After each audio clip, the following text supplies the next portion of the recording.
Hi everybody, Dan Illman along with Matt Bernier. Welcome to Breeders' Cup Focus. Each week here on DRF TV, we'll preview two major divisions for the Breeders' Cup. And this week, the biggest division of them all. It's the Classic. Let's take a look at the top contenders with odds by Daily Racing Form National Handicapper Mike Watchmaker. Obviously, preliminary odds. We've got Accelerate, the leading handicap horse in the country, at 7-2. West Coast, the horse Accelerate, vanquished last week at 5-1. And then we've got a couple of three-year-olds, Catholic Boy and McKinzie at 8, Mind Your Biscuits, very versatile, also at 8-1, Mendelssohn and Thunder Snow at 10, Diversify coming off that disappointing effort in the Jockey Club Gold Cup at 12, Yoshida, a Grade 1 winner on Turf and Dirt at 15, and the Gritty Pavel at 20-1. Matt, let's start with last week's Awesome Again Stakes. It was the matchup between the top two morning line favorites on the Watchmaker line, Accelerate and West Coast. And West Coast was making his first start since the Dubai World Cup. He's down towards the inside. Accelerate lost ground throughout, and they're kind of just grinding home here with Accelerate getting the best of West Coast.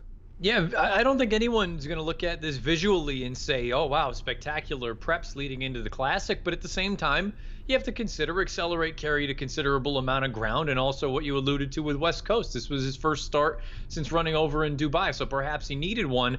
I guess really the conundrum from a handicapper standpoint, they ran relatively slow in the grand scheme of things. Accelerate earned a 100, West Coast earned, I believe, a 97. They're going to need to run considerably faster than that in order to be legitimate contenders in the Classic. If you think Accelerate can get back to the 115 that he earned in the P Classic, he's obviously a major player. But if you think you're going to get something close to what we saw last Saturday, I think you owe it to yourself as a handicapper to start looking elsewhere. Does it concern you that this was Accelerate's lowest buyer speed figure of the year, and the fact that uncharacteristically he was very anxious and fractious behind the gate? He just didn't seem to want to go in, and when the gates opened, he was a little bit slow. Sometimes that's a sign of a horse going off form. That to me was the first sort of real red flag when I was standing there watching it, seeing, wow, he doesn't want to load into the gate. That's never been him. Then once he's in the gate, he throws a little bit of a fit, and something that it may seem very minor, and I know a lot of people will roll their eyes when I talk about lead changes again, but when he broke, he began on his left lead for about the first eighth of a mile. And again, this is a horse that's usually very, very professional. Just things to me, if you're talking about 7-2 or 3-1 in the Classic, I think you owe it to yourself, again, just to at least explore alternatives. But he's getting back to 1.25 miles. And remember when we said we didn't know if Accelerate would get 1.25 miles? In his last 3 races at 10 furlongs, he's won those races by a combined 21.25 lengths. As for West Coast, the logical excuse was it was his first start off a layoff. Bob Baffert has his eyes on the prize, that being the Breeders' Cup Classic. And the Awesome Again was just a good stepping stone to the Classic. No, it was not a fast race, but he did a lot of dirty work up front. He battled on gamely for second, and you got to think he's got a forward move in him second time off the bench. Well, you would hope, if you like this horse, because that race isn't going to be good enough to get it done. Now, again, we talk about it. If you believe Baffert at face value, hearing that he was 80% and he needed a nice stiff race in order to get him ready to move up for a race at the Classic, then certainly this could all be reasonable to expect. But at the same time, let's be real. I mean, how often does Baffert bring a short horse back in a big race? It's still a Grade 1. It's not like they wanted to go out there and get embarrassed. He deserved to get tired. He had every right to at the end of the race. I guess I still wanted to see a little bit more, and there's also one other thing to keep in the back of your mind. You've heard Bob Baffert talk about it.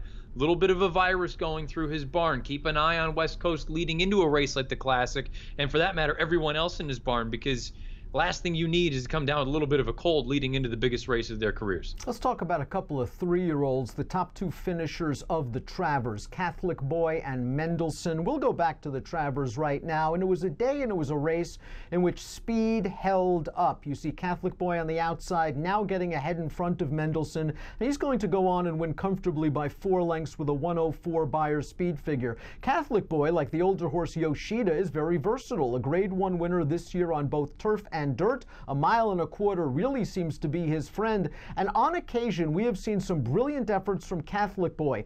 Is it a problem that his last 3 races have been sort of on the engine, because there's got to be other speed in the Breeders' Cup Classic, especially if Diversify and Mendelssohn run again? This horse has shown the ability to rate and pass horses in the past.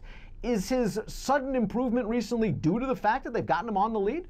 Yeah, I think at least forwardly placed, because I can't imagine him being out right on the lead in a race like the Classic. I think if Jonathan Thomas had it his way in a perfect world, you draw it up very similar to that Travers, where you sit just off of a target, you get first run on the deep closers. And by the way, I think that is really sort of a product. The fact that there was nobody running on from the back in the Travers, I think it's because the rest of the field wasn't very good. I think those top two, though, I think they happen to be the two speeds, and they happen to be both pretty talented. Catholic Boy, if you think that you're going to get a forward move, and he was flattered a little bit by Mendelssohn's performance in the Jockey Club Gold Cup last weekend, Catholic Boy all of a sudden becomes interesting. He's going to need a forward move, but I think 1.25 miles is his trip. And I said it going into the Travers, I wasn't totally convinced that dirt wasn't actually his preferred surface. I still am not totally convinced. I think this actually might be what he wants, the main track. As for Mendelssohn, you mentioned his good effort in the Jockey Club Gold Cup. His first race against older horses, he pushed the speedy favorite Diversify, perhaps a little too hard through rapid fractions, and he ended up paying the price in the stretch. Still only beaten 2 lengths with a career-best triple-digit Beyer speed figure. But he's another horse, he likes to be forwardly placed, and this Classic should have at least a solid pace up front.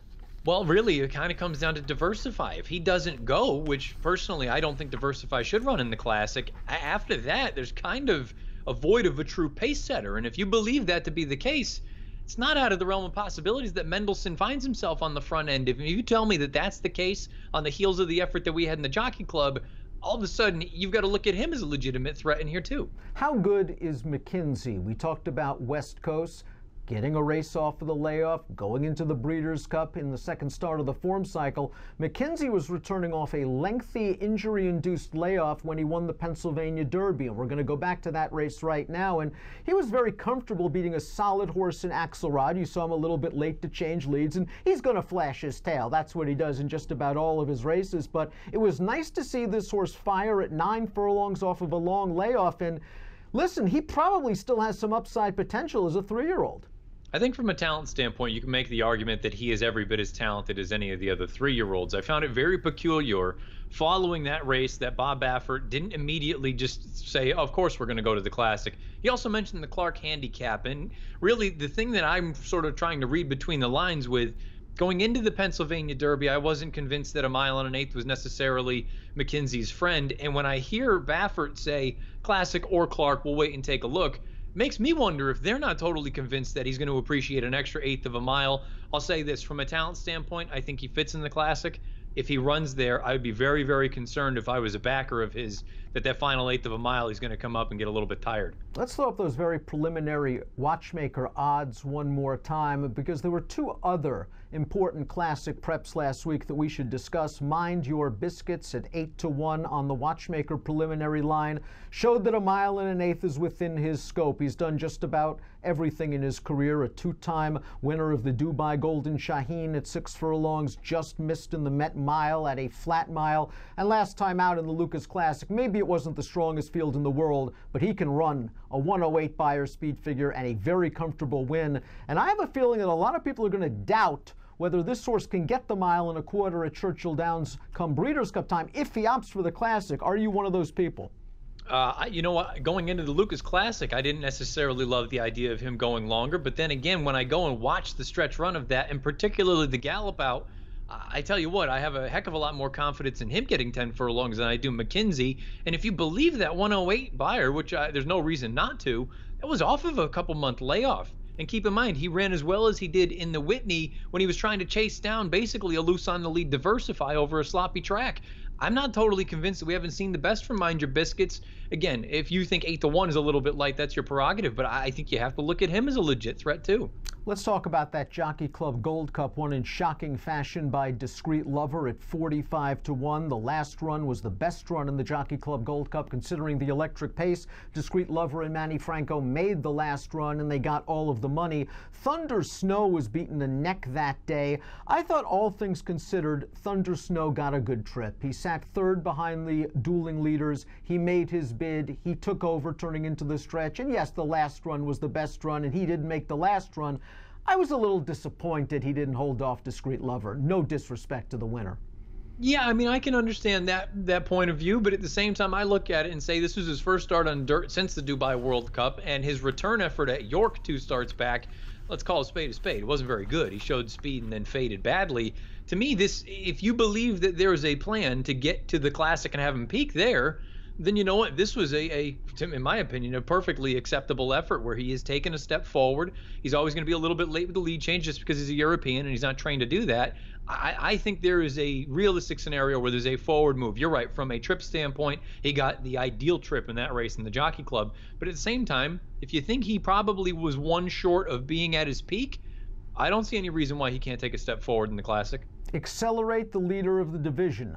Not only according to Mike Watchmaker, according to most observers. He has had a sensational season as a 5-year-old. He is the 7-2 morning line favorite, preliminary morning line favorite on the Watchmaker odds. And it's an interesting classic right now with older horses, 3-year-olds, horses that have run well overseas and on various surfaces. But right now, Accelerate is the one to down in the Classic.